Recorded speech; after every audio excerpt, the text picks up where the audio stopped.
Thank you very much. On behalf of the great Empire State and the whole family of New York, let me thank you for the great privilege of being able to address this convention. Please allow me to skip the stories and the poetry and the temptation to deal in nice but vague rhetoric. Let me instead use this valuable opportunity to deal immediately with the questions that should determine this election and that we all know are vital to the American people. 10 days ago, President Reagan admitted that although some people in this country seem to be doing well nowadays, others were unhappy, even worried about themselves, their families, and their futures. The president said that he didn't understand that fear. He said, "Why, this country is a shining city on a hill." And the president is right. In many ways, we are a shining city on a hill. But the hard truth is that not everyone is sharing in this city's splendor and glory. A shining city is perhaps all the president sees from the portico of the White House and the veranda of his ranch, where everyone seems to be doing well. But there's another city. There's another part to the shining city. The part where some people can't pay their mortgages, and most young people can't afford one. Where students can't afford the education they need, and middle-class parents watch the dreams they hold for their children evaporate. In this part of the city, there are more poor than ever, more families in trouble, more and more people who need help but can't find it. Even worse, there are elderly people who tremble in the basements of the houses there. And there are people who sleep in the city's streets, in the gutter, where the glitter doesn't show. There are ghettos where thousands of young people without a job or an education give their lives away to drug dealers every day. There is despair, Mr. President, in the faces that you don't see, in the places that you don't visit, in your shining city. In fact, Mr. President, this is a nation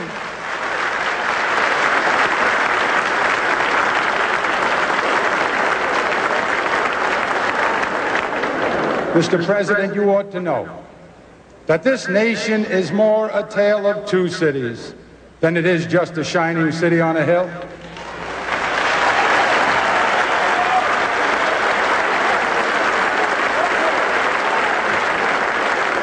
Maybe, Mr. President, if you visited some more places, maybe if you went to Appalachia where some people still live in sheds, maybe if you went to Lackawanna where thousands of unemployed steel workers wonder why we subsidize foreign steel.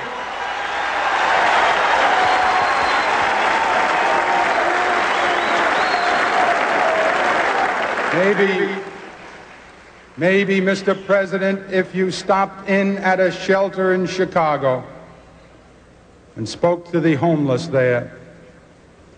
Maybe, Mr. President, if you asked a woman who had been denied the help she needed to feed her children because you said you needed the money for a tax break for a millionaire or for a missile we couldn't afford to use.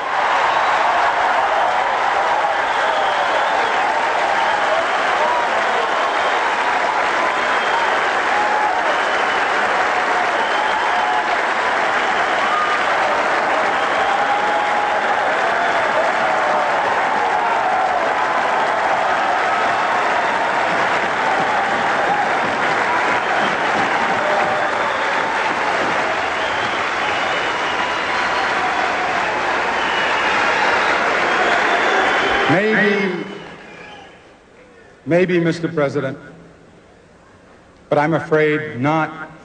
Because the truth is, ladies and gentlemen, that this is how we were warned it would be. President Reagan told us from the very beginning that he believed in a kind of social Darwinism, survival of the fittest. Government can't do everything, we were told, so it should settle for taking care of the strong and hope that economic ambition and charity will do the rest. make the rich richer, and what falls from the table will be enough for the middle class and those who are trying desperately to work their way into the middle class.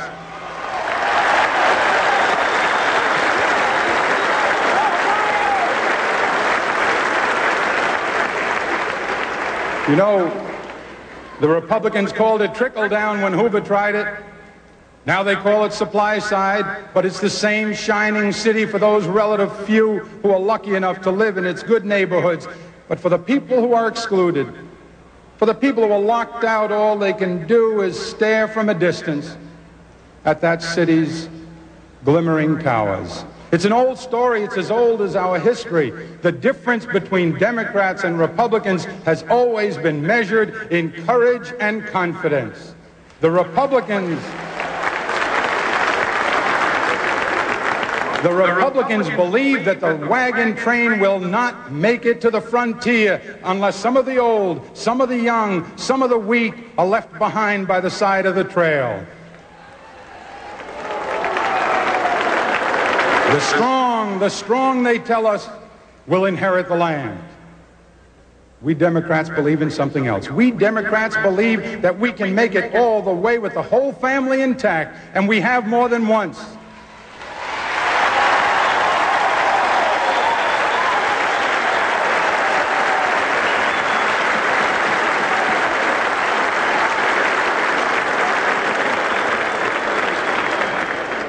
Ever since Franklin Roosevelt lifted himself from his wheelchair to lift this nation from its knees, wagon train after wagon train to new frontiers of education, housing, peace, the whole family aboard, constantly reaching out to extend and enlarge that family, lifting them up into the wagon on the way, blacks and Hispanics and people of every ethnic group and Native Americans, all those struggling to build their families and claim some small share of America.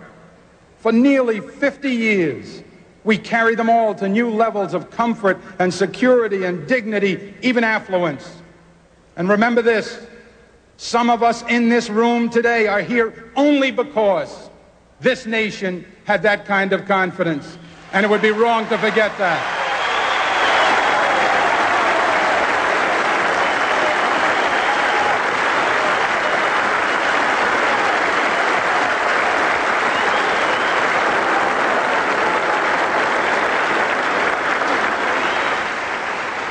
So here we are at this convention to remind ourselves where we come from and to claim the future for ourselves and for our children. Today, our great Democratic Party, which has saved this nation from depression, from fascism, from racism, from corruption, is called upon to do it again. This time to save the nation from confusion and division, from the threat of eventual fiscal disaster, and most of all, from the fear of a nuclear holocaust.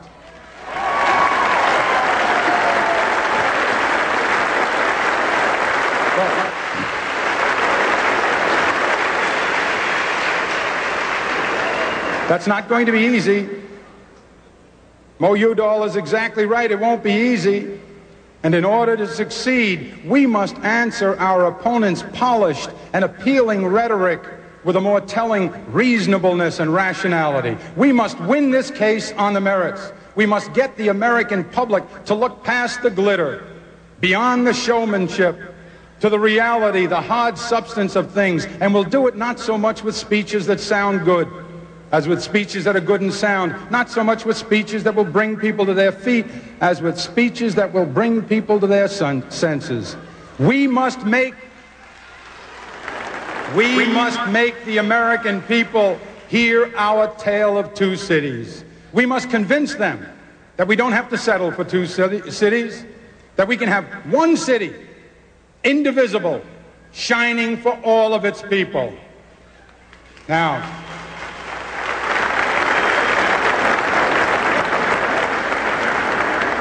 we will have no chance to do that if what comes out of this convention is a babble of arguing voices. If that's what's heard throughout the campaign, dissonant sounds from all sides, we will have no chance to tell our message, To succeed, we will have to surrender some small parts of our individual interests to build a platform that we can all stand on at once and comfortably, proudly singing out,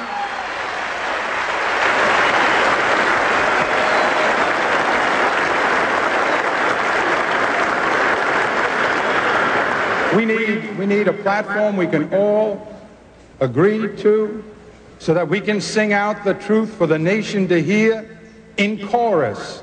Its logic so clear and commanding that no slick Madison Avenue commercial, no amount of geniality, no martial music will be able to muffle the sound of the truth.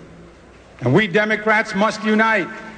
We Democrats must unite so that the entire nation can unite, because surely the Republicans won't bring this country together. Their policies divide the nation into the lucky and the left out, into the royalty and the rabble. The Republicans are willing to treat that division as victory. They would cut this nation in half into those temporarily better off and those worse off than before, and they would call that division recovery. Now,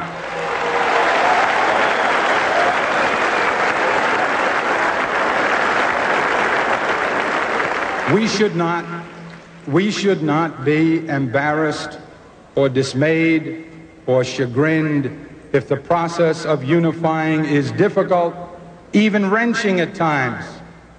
Remember that unlike any other party, we embrace men and women of every color, every creed, every orientation, every economic class. In our family are gathered everyone from the abject poor of Essex County in New York to the enlightened affluent of the Gold Coast at both ends of the nation. And in between is the heart of our constituency, the middle class, the people not rich enough to be worry-free, but not poor enough to be on welfare.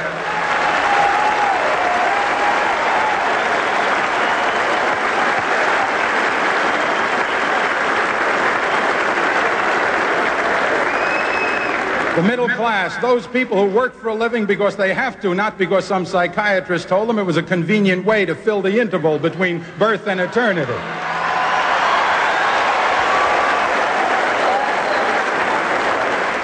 White collar and blue collar, young professionals, men and women in small business, desperate for the capital and contracts that they need to prove their worth. We speak for the minorities who have not yet entered the mainstream. We speak for ethnics who want to add their culture to the magnificent mosaic that is America. We speak for women who are indignant that this nation refuses to etch into its governmental commandments the simple rule, thou shalt not sin against equality. A rule so simple.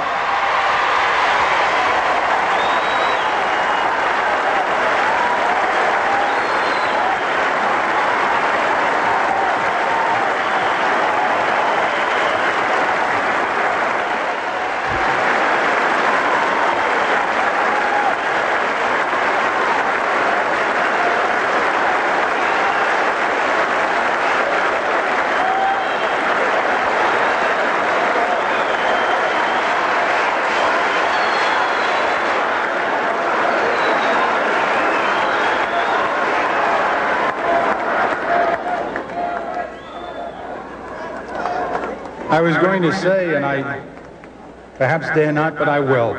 It's a commandment so simple it can be spelled in 3 letters. E-R-A.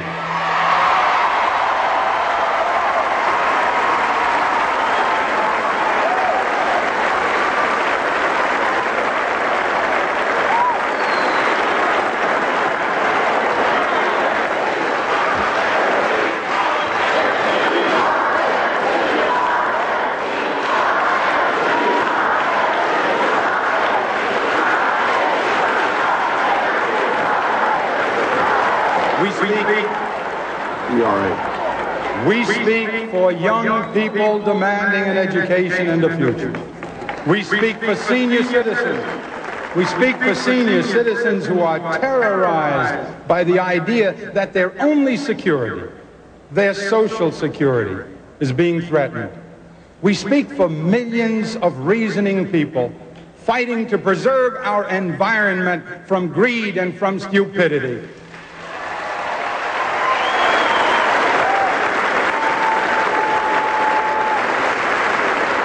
And we speak for reasonable people who are fighting to preserve our very existence from a macho intransigence that refuses to make intelligent attempts to discuss the possibility of nuclear holocaust with our enemy.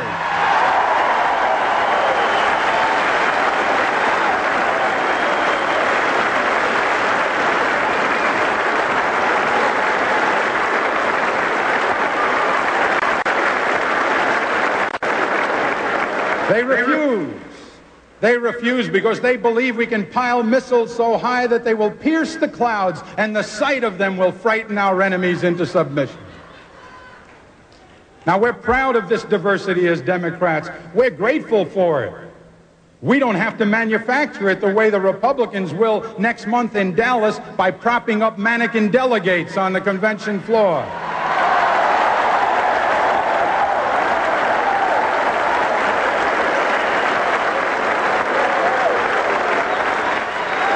But while we're proud of this diversity, we pay a price for it. The different people that we represent have different points of view, and sometimes they compete and even debate and even argue. That's what our primaries were all about. But now the primaries are over, and it is time when we pick our candidates in our platform here to lock arms and move into this campaign together.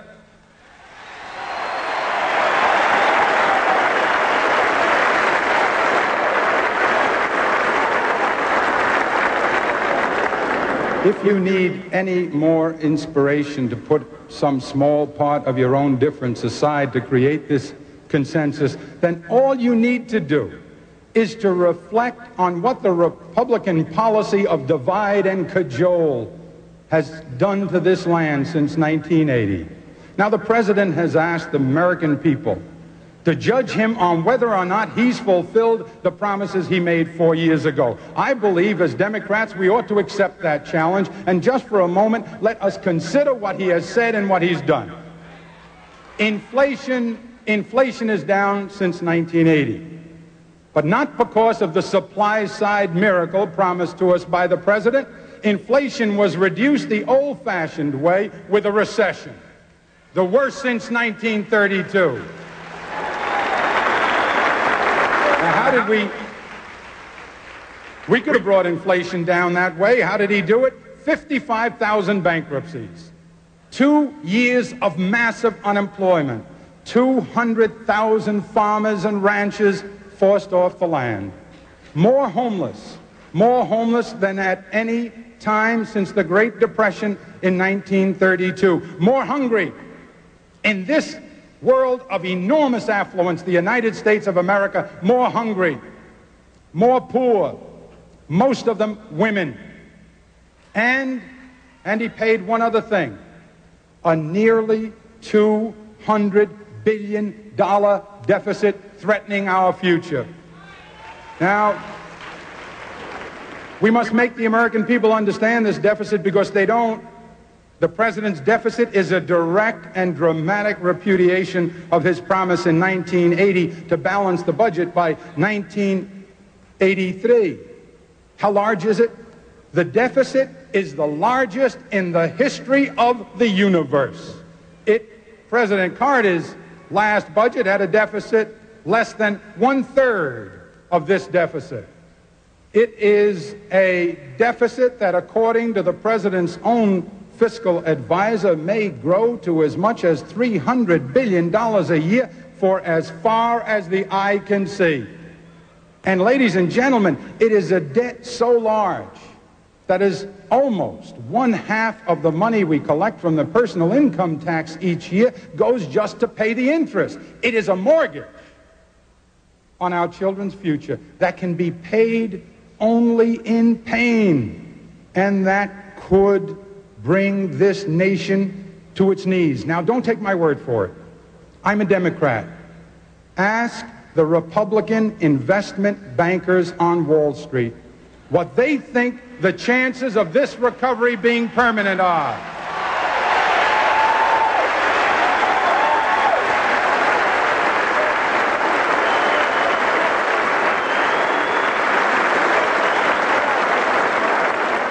You see, if they're not too embarrassed to tell you the truth, they'll say that they're appalled and frightened by the president's deficit.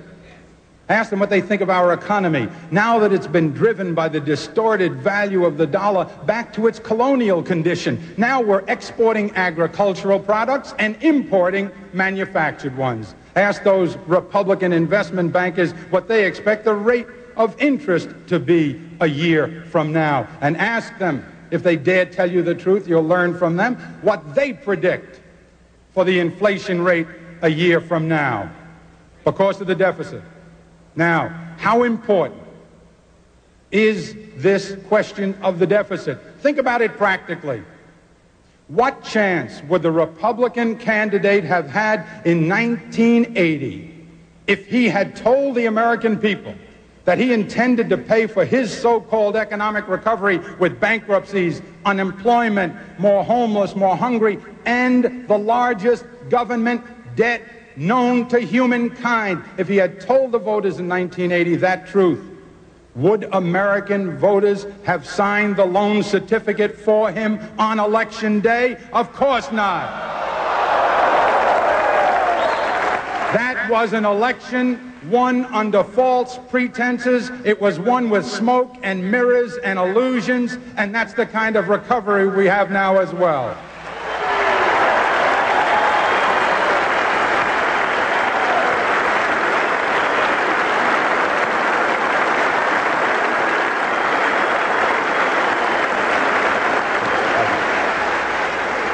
What about foreign policy? They said that they would make us and the whole world safer. They say they have, by creating the largest defense budget in history, one that even they now admit is excessive, by escalating to a frenzy the nuclear arms race, by incendiary rhetoric, by refusing to discuss peace with our enemies, by the loss of 279 young Americans in Lebanon in pursuit of a plan and a policy that no one can find or describe.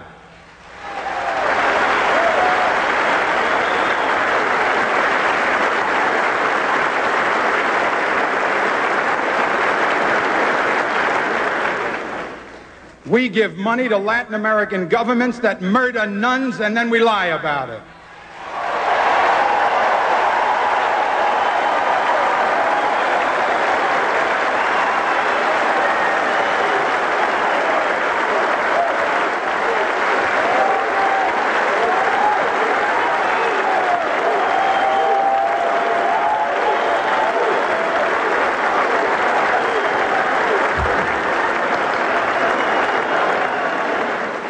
We have been less than zealous in support of our only real friend, it seems to me, in the Middle East, the one democracy there, our flesh and blood ally, the State of Israel. Our policy, our foreign policy drifts with no real direction other than an hysterical commitment to an arms race that leads nowhere if we're lucky. And if we're not, it could lead us into bankruptcy or war.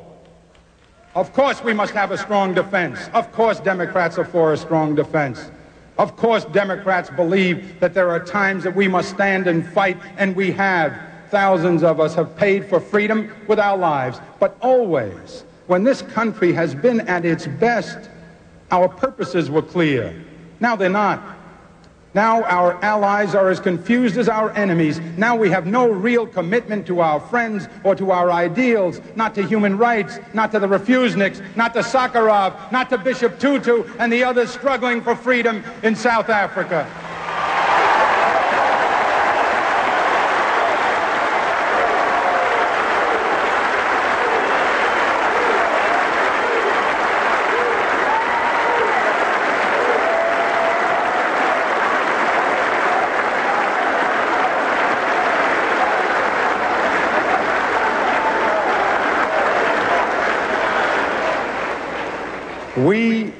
We have, in the last few years, spent more than we can afford.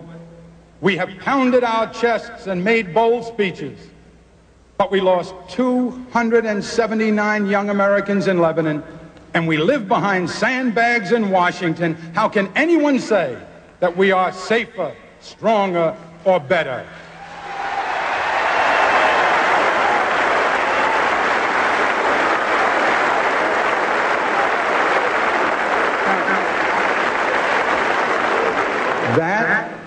That is the Republican record. That its disastrous quality is not more fully understood by the American people, I can only attribute to the president's amiability and the failure by some to separate the salesman from the product. And now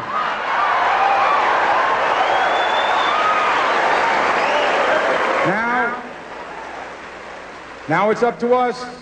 Now it's up to you and to me to make the case to America and to remind Americans that if they are not happy with all that the president has done so far, they should consider how much worse it will be if he is left to his radical proclivities for another 4 years unrestrained. Unrestrained.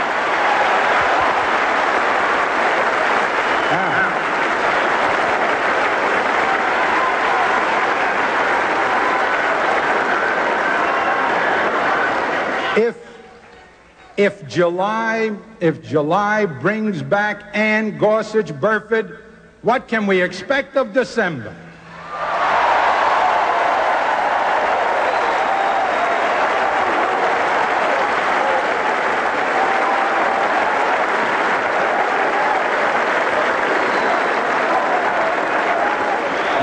Where would another 4 years take us? Where would 4 years more take us? How much larger will the deficit be?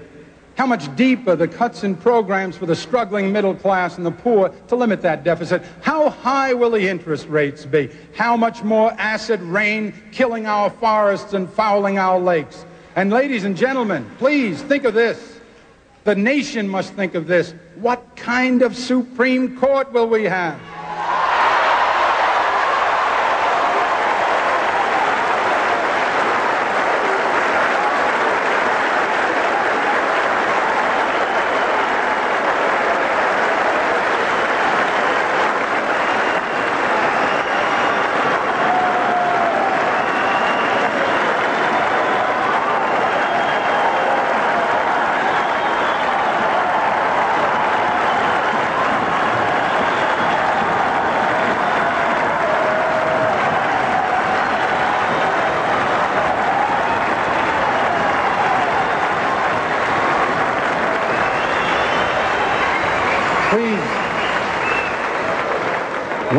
We must ask ourselves what kind of court and country will be fashioned by the man who believes in having government mandate people's religion and morality, the man who believes that trees pollute the environment,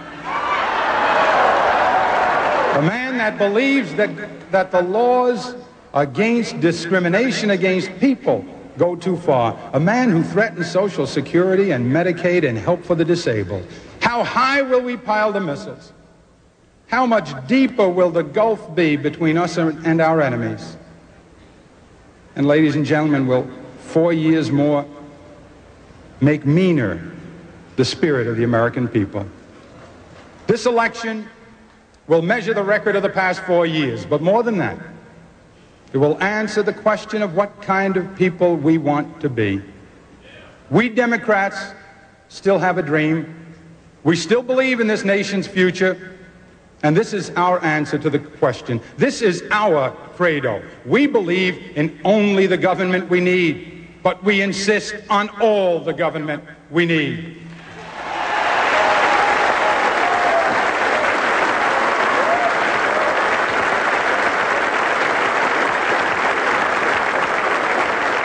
We believe in a government that is characterized by fairness and reasonableness, a reasonableness that goes beyond labels, that doesn't distort or promise to do things that we know we can't do.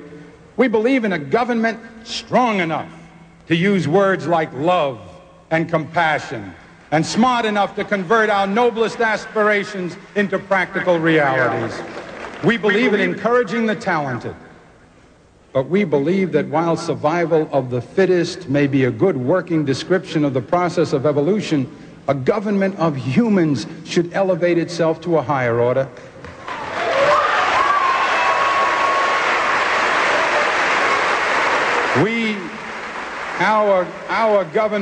Our government should be able to rise to the level where it can fill the gaps that are left by chance or by a wisdom we don't fully understand. We would rather have laws written by the patron of this great city, the man called the world's most sincere Democrat, St. Francis of Assisi, than laws written by Darwin.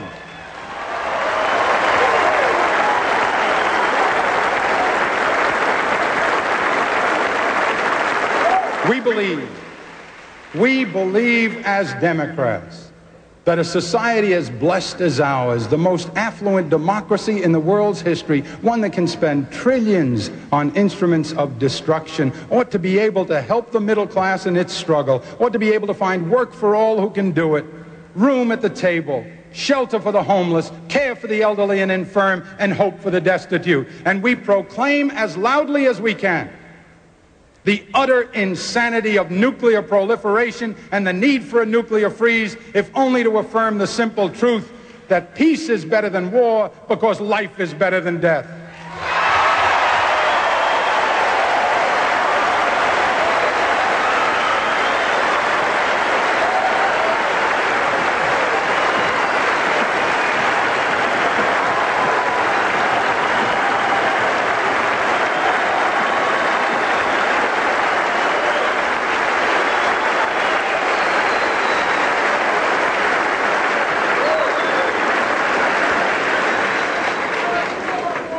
We believe in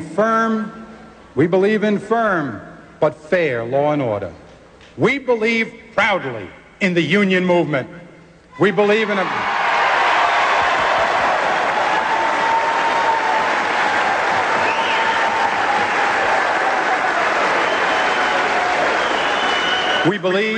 We believe in privacy for people, openness by government. We believe in civil rights, and we believe in human rights.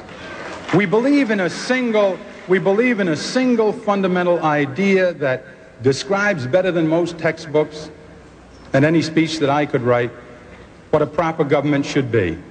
The idea of family, mutuality, the sharing of benefits and burdens for the good of all, feeling one another's pain, sharing one another's blessings reasonably, honestly, fairly, without respect to race or sex or geography or political affiliation. We believe we must be the family of America, recognizing that at the heart of the matter we are bound one to another, that the problems of a retired school teacher in Duluth are our problems, that the future of the child in Buffalo is our future, that the struggle of a disabled man in Boston to survive and live decently is our struggle, that the hunger of a woman in Little Rock is our hunger, that the failure anywhere to provide what reasonably we might to avoid pain is our failure. Now, for 50 years, we Democrats created a better future for our children using traditional democratic principles as a fixed beacon, giving us direction and purpose, but constantly innovating, adapting to new realities. Roosevelt's alphabet programs, Truman's NATO and the GI Bill of Rights, Kennedy's intelligent tax incentives and the Alliance for Progress, Johnson's civil rights, Carter's human rights, and the nearly miraculous Camp David peace accord. Democrats did it.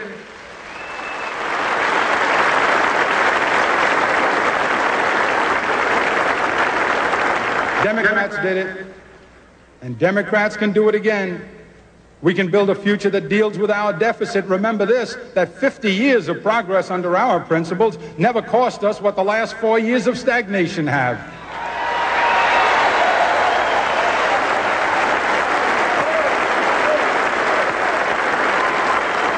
And we can deal with the deficit intelligently by shared sacrifice with all parts of the nation's family contributing, building partnerships with the private sector, providing a sound defense without depriving ourselves of what we need to feed our children and care for our people. We can have a future that provides for all the young of the present by marrying common sense and compassion. We know we can, because we did it for nearly 50 years before 1980, and we can do it again if we do not forget that this entire nation has profited by these progressive principles, that they helped lift up generations to the middle class and higher, that they gave us a chance to work, to go to college, to raise a family, to own a house, to be secure in our old age, and before that, to reach heights that our own parents would not have dared dream of.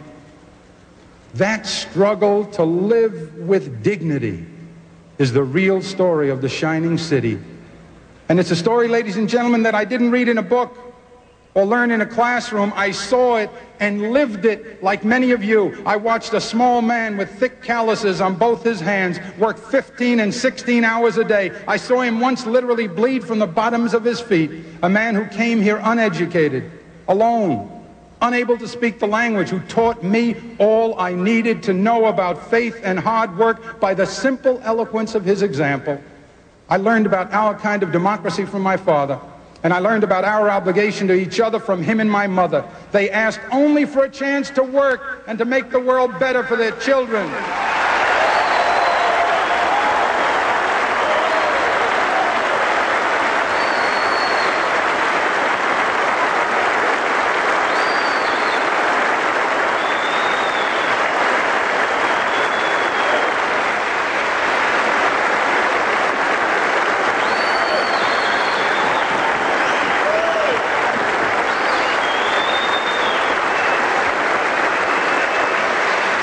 And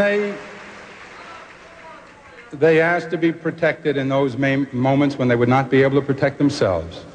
This nation and this nation's government did that for them, and that they were able to build a family and live in dignity and see one of their children go from behind their little grocery store in South Jamaica on the other side of the tracks where he was born to occupy the highest seat in the greatest state, in the greatest nation, in the only world we know, is an ineffably beautiful tribute to the democratic process.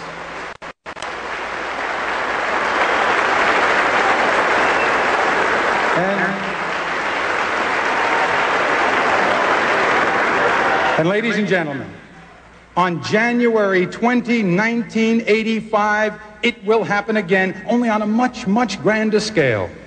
We will have a new president of the United States, a Democrat born not to the blood of kings, but to the blood of pioneers and immigrants. And we will have America's first woman vice president, the child of immigrants.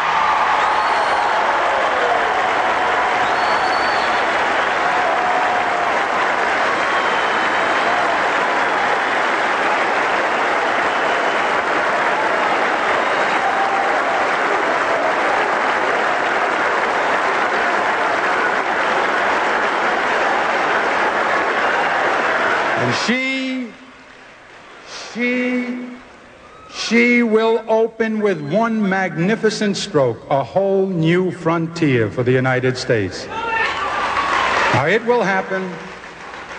It will happen if we make it happen, if you and I make it happen. And I ask you now, ladies and gentlemen, brothers and sisters, for the good of all of us, for the love of this great nation, for the family of America, for the love of God, please make this nation remember how futures are built. Thank you, and God bless you.